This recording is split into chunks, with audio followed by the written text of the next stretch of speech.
के दूत आते हैं, मार मार के उसके प्राणों को खींचते हैं।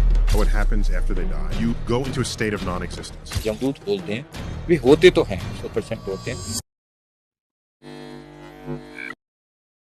कि आखिर मरने के बाद होता क्या है, तो इसको समझने के लिए ना आपको एक कहानी को समझना पड़ेगा, एक स्टोरी को समझना पड़ेगा। ये स्टोरी स्टार्ट होती है आज से कई साल पहले, जब एक लड़का जिसने की कुछ दवाइयां ज्यादा ले ली थी, जिसकी वजह से वो बहुत ज्यादा बीमार पड़ गया था। तभी उसके घर पे एम्बुलेंस आती है और वो एम्बुलेंस के अंदर एडमिट हो जाता है हॉस्पिटल ले जाने के लिए। जैसे ही वो रास्ते में जा रहा होता है तो उसका जो दिल होता है वो रुक जाता है, यानी एम्बुलेंस में बैठे हुए डॉक्टर ये बोल देते हैं कि ये इंसान मर चुका है। तभी अगले 2 मिनट बाद एक ऐसा चमत्कार होता है ना, जिससे कि हर कोई शॉक हो जाता है, क्योंकि 2 मिनट बाद उसका दिल वापस से चलने लगता है और वही लड़का वापस से जिंदा हो जाता है। सिर्फ ये शॉकिंग चीज नहीं है, इससे भी ज्यादा शॉकिंग चीज तो तब हुई जब उस इंसान ने बताना स्टार्ट करा कि उस 2 मिनट के अंदर जब सबको लगा था कि वो मर गया था, उस समय पर वो सब लोगों की बातें सुन सकता था। सबको लगा कि आखिर ये लड़का मजाक कर रहा है, पर उस लड़के ने हर एक बात बताई जो कि उस एम्बुलेंस के अंदर वो डॉक्टर कर रहे थे आपस में। सिर्फ इतना ही नहीं, उस लड़के ने फिर ये भी बताया कि ये जो एम्बुलेंस जा रही थी ना, कब इसने राइट टर्न लिया, कब इसने लेफ्ट टर्न लिया और कितने बजे हॉस्पिटल जाकर पहुंची। और ये बताते से ही सारे डॉक्टर शॉक हो गए थे कि आखिर ये लड़का जो कि मर चुका था, उसने सारी बातें डॉक्टर्स की कैसे सुनी, और सिर्फ सुनी नहीं, इसे सब कुछ पता है, और आखिर ये वापस जिंदा हुआ तो हुआ कैसे। ये ऐसी एक कहानी नहीं है, ऐसी बहुत सारी कहानी है, और इन्हीं कहानियों को बोलते हैं नियर डेथ एक्सपीरियंस। और पता है, एक साइंटिस्ट थे जिनका नाम था चार्ल्स ब्रूस। चार्ल्स ब्रूस ना बड़े ही ज्यादा क्यूरियस थे इस चीज को जानने के लिए कि आखिर एक इंसान जब मर जाता है ना तो होता क्या है। इसी के लिए उन्होंने क्या करा, ऐसे बहुत सारे पेशेंट जिन्होंने नियर डेथ एक्सपीरियंस करा है ना, उन सब पेशेंट से बात करना स्टार्ट करा। और जब उन्होंने बात करना स्टार्ट करा ना, तो वो शॉक हो गए, क्योंकि उन्हें पता चले 5 स्टेजेस, और यही 5 स्टेजेस के अंदर पेशेंट फील कर रहे होते हैं जब वो मर जाते हैं या फिर वो मरने वाले होते हैं। वो 5 स्टेजेस क्या हैं, एक एक करके समझते हैं। स्टेज नंबर 1, इस स्टेज के अंदर हर एक पेशेंट को ऐसा फील होता है ना कि वो मरने वाले हैं या फिर वो मर चुके हैं, यानी उनकी जो आत्मा है वो उनकी बॉडी से हवा में ऊपर जाने लगती है। ये हर एक पेशेंट को फील हुआ है जिसने भी नियर डेथ एक्सपीरियंस लिया हुआ है। सबने यही चीज बताई कि हमें ऐसा लगता है कि हम एक पीस में जा रहे हैं, यानी हम एक शांति में जा रहे हैं, और हमारी जो आत्मा है वो हमारे शरीर से अलग होने वाली है। ये सुन के सब शॉक हो गए। फिर बताया उन्हीं डॉक्टर ने स्टेज नंबर 2। स्टेज नंबर 2 ये होती है जिसके अंदर हर एक पेशेंट को ये फील होता है कि अब वो हवा में उड़ रहे हैं, यानी वो नहीं, उनकी आत्मा हवा में उड़ रही है। वैसे आप लोग कमेंट करके मुझे बताना, आपके भी घर में ऐसा तो बोला जाता होगा ना कि कोई भी अगर इंसान है जो कि मर चुका है, वो आपसे बात कर सकता है या फिर आपके सपनों में आ सकता है। आपने भी अगर ऐसा सुना है तो कमेंट में यस लिखना, अगर आपने ऐसा कभी नहीं सुना तो कमेंट में नो भी जरूर लिखना। चलिए वापस आते हैं वीडियो की तरफ, क्योंकि ये थी आपकी स्टेज नंबर 2।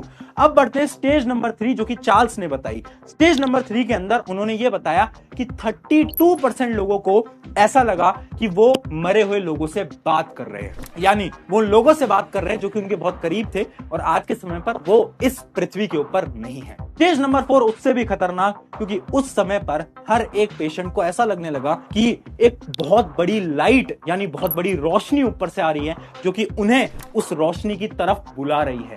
यानी पेशेंट्स ने बताया कि शायद कोई स्वर्ग या फिर नर्क से आया है जो कि उनके सोल को वहां तक लेकर जाएगा। और स्टेज नंबर 5, जो कि सबसे इंटरेस्टिंग स्टेज है, जिसके अंदर मात्र 30 सेकंड के अंदर हर एक पेशेंट को फ्लैशबैक आए कि उसकी लाइफ के अंदर आखिर हुआ क्या क्या है, क्या क्या अच्छे काम उन्होंने करे और क्या क्या बुरे काम उन्होंने करे। तो ये थी 5 स्टेजेस जो कि हर एक पेशेंट ने फील करी जिन्होंने भी नियर डेथ एक्सपीरियंस को फील करा है। सुन के शॉक लग रहा है ना? अब इससे भी ज्यादा एक शॉकिंग चीज बताता हूं।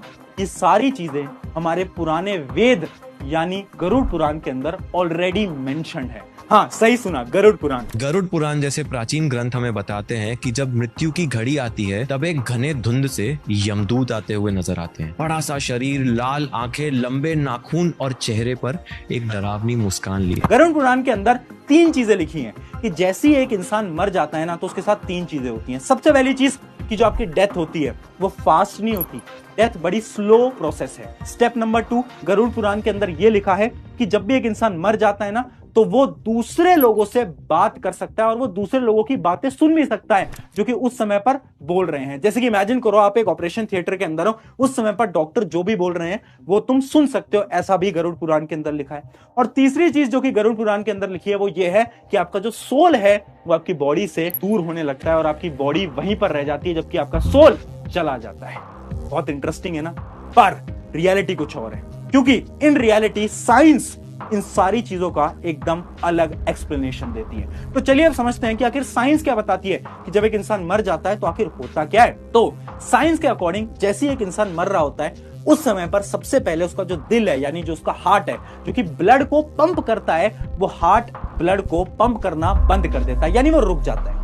जैसे ही आपका दिल रुकता है वैसे ही आपकी बॉडी के अंदर खून की कमी होने लगती है और इवन ऑक्सीजन की भी कमी होने लगती है, क्योंकि खून हर एक पार्ट तक पहुंच नहीं पाता, जिससे कि आपके जो ऑर्गन्स हैं वो धीरे धीरे धीरे धीरे खत्म होने लगते हैं, यानी वो फेल होने लगते हैं। उसके बाद जितना भी ऑक्सीजन आपकी बॉडी के अंदर बचा हुआ है वो सारा ऑक्सीजन आपका जो ब्रेन है वो यूज करने लगता है। उसके साथ साथ आपके जो मसल्स हैं बॉडी के वो एकदम लूज हो जाते हैं, जिस वजह से ये भी देखा गया है कि जैसे एक इंसान की डेथ होती है तो वो टॉयलेट कर देता है। क्यों? क्योंकि उसके मसल के ऊपर जो उसका कंट्रोल है वो खत्म हो जाता है। जितना भी ऑक्सीजन आपका बॉडी का होता है ना वो डायरेक्टली आपके ब्रेन तक पहुंच जाता है। और यहीं पर ही आता है एक शॉकिंग फैक्ट, आपकी बॉडी तो मर चुकी होती है पर आपका दिमाग जिंदा होता है। क्यों? क्योंकि अगले 30 सेकंड से लेकर 1 से 2 मिनट तक एक ह्यूमन ब्रेन जिंदा रह सकता है उस लिमिटेड ऑक्सीजन के साथ जो कि आपके बॉडी के अंदर ऑलरेडी है ना। बहुत ज्यादा शॉकिंग चीज। और साइंटिस्ट ने यही रीजन बताया, वो जो आपने 5 स्टेजेस सुनी ना कि किसी को ऐसा लग रहा है कि वो उड़ रहा है, किसी को ऐसा लग रहा है कि वो लोगों से बात कर रहा है, ये आपकी ब्रेन की वजह से हो रहे हैं। इसी के पीछे साइंटिस्ट ने रिसर्च करी और उन्होंने ये नोट करा कि वो जो लिमिटेड ऑक्सीजन होता है ना उस ऑक्सीजन से आपका पूरा दिमाग नहीं चल पाता, पर आपके दिमाग के कुछ वो पार्ट्स चल पाते हैं जो कि रिस्पॉन्सिबल होते हैं सपना दिखाने के लिए। यानी कुछ ऐसे पार्ट्स जिनकी वजह से आपको ड्रीम्स आ रही होती हैं, सपने आ रहे होते हैं। यानी साइंस के अकॉर्डिंग जो भी ये आपने 5 स्टेजेस सुनी ना ये आपके दिमाग का खेल है। यानी आपको जो लग रहा है आप हवा में उड़ रहे हो, आप एक्चुअली में नहीं उड़ रहे हो, आपका दिमाग ऐसा आपको फील करा रहा है कि आप हवा में उड़ रहे हो। और इसी कॉन्सेप्ट को हम हेलुसिनेशन भी बोलते हैं। यानी साइंस के हिसाब से वो जो चार्ल्स की थ्योरी थी ना वो 5 स्टेजेस वाली, वो एकदम फेक है। हाँ, आप लोगों की बात सुन सकते हो, वो आप इसलिए सुन सकते हो क्योंकि जो हमारा दिमाग है उसके पास ऑक्सीजन है, आपका दिमाग चल रहा है, जिस वजह से आप सारे लोगों की बातें सुन सकते हो और उसे प्रोसेस भी कर सकते हो। उसके साथ साथ वो जो चार्ल्स ने बताया ना कि जब भी एक इंसान मर गया होता है या मरने वाला होता है उसे एक ब्राइट लाइट दिख रही होती है, तो साइंटिस्ट ने बताया कि वो जो ब्राइट लाइट थी ना वो पता है किस वजह से दिखती है, वो ऑपरेशन थिएटर की लाइट होती है जो कि हमें हमारे दिमाग की वजह से ऐसे लग रही होती है कि ये तो कोई एक ऐसी रोशनी है जिसमें कि हमारा सोल उड़ के जाने वाला है। यानी साइंस इन सारे फैक्ट्स को ठुकरा देती है। पर यहां पर एक कहानी खत्म नहीं होती, क्योंकि अगर आपने ध्यान से सुना हो जो हमारे पुराने वेद हैं उन वेदों के अंदर 3 में से 2 बातें एकदम सच हैं।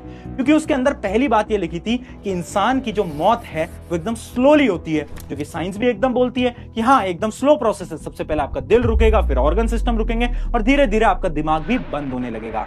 दूसरी चीज जो कि आपके पुराण में बताई जो कि एकदम सही है वो ये है ना कि इंसान मरने के बाद भी दूसरों की बातें सुन सकता है, जो कि साइंस ने भी बोला हाँ बिल्कुल सुन सकता है। क्यों? क्योंकि जब हमारा दिमाग ही एक्टिव है तो हम दूसरों की बातें तो बिल्कुल सुन सकते हैं। पर तीसरी चीज जो कि पुराण ने बताई वो ये थी ना कि आपका जो सोल है वो आपकी बॉडी से चला जाता है, जबकि साइंस ये बोलती है कि शायद ऐसा कुछ भी नहीं होता। पर यहां पर सोचने वाली ये बात है कि अगर उनकी 3 में से 2 बातें सच हैं तो क्या पता ये तीसरी बात भी सच हो। क्या पता आज के समय पर हमारे पास उतनी एडवांस साइंस ही ना हो जो कि इन सारी चीजों को प्रूव कर पाए। और क्या पता आज से कुछ साल बाद जब साइंस हमारी एडवांस हो जाए तो साइंस भी ये प्रूव कर दे कि हाँ एक ह्यूमन बॉडी की जो सोल होती है उसके शरीर से अलग हो जाती है। तो ये बहुत सारे रहस्य हैं। साइंस के हिसाब से इसका क्या जवाब है वो मैंने आपको बता दिया, पर आपको क्या लगता है इसका क्या जवाब होना चाहिए आप मुझे कमेंट में जरूर बताना। शुक्रिया एवरीवन। मेरा